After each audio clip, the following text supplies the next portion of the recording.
Brought to you by Moultrie Mobile. Also by Growing Deer. It's been a beautiful morning here in southern Missouri. Beginning in November, pre-rut is ramping up. Scrapes are hot. We're seeing our Moultrie Mobiles chasing bucks, pushing does. All our buddies are sending us Moultrie videos of the same thing. So it's ramping up across the Whitetails range. But I'll tell you what, when I was sitting here in the stand this morning, I started playing on the Moultrie mobile app. We were seeing this as we were looking through videos and pictures, but really trying to hone in on trying to get a game plan together for the next couple of days. I noticed when I filtered just buck activity, I went from October 30th to today, there's a huge spike during the morning hours of buck activity. And then it lays down, in the afternoon. There's a small spike, but nothing like the morning. There's several factors going on there. One is probably temperature, but a big one is humidity. We've been very humid. We've had 90+% humidity in the mornings. And in fact, you can see on some of the Moultrie videos, it looks foggy. That's the humidity.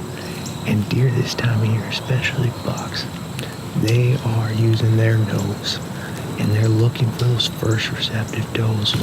Every day we get closer to the peak of the rut, there's going to be more and more does receptive. But right now, there's a smaller percentage today than there is going to be tomorrow. And so bucks are on their feet more during daylight hours looking for those receptive does. So they're cruising, they're checking scrapes during the pre-rut here.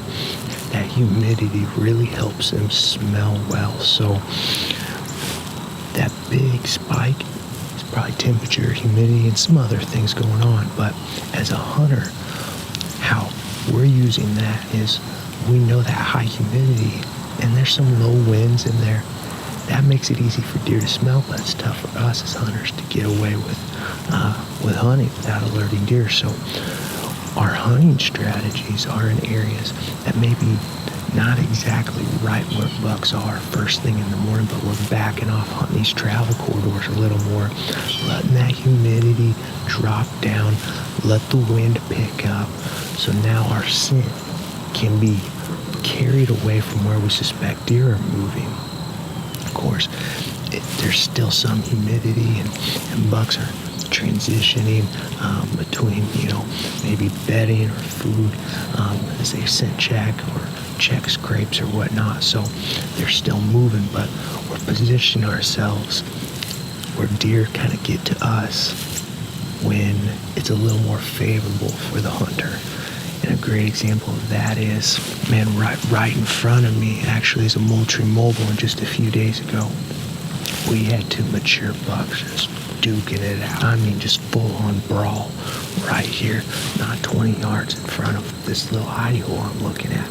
Bucks like to cruise through this area later in the morning. I think that video was a little around 8 or so. It wasn't right at first light. Hunting these little transition areas, backing off, and letting those conditions get more favorable for the hunter for the time those deer are likely to pass through. Well, that can result in nice set of antlers for the wall. Man, I hope you're able to get out this weekend, tag a nice buck. I'm going to turn around here and I'm going to be looking for a cruising buck maybe here later this morning. So hopefully we'll be sharing a hunt with you soon.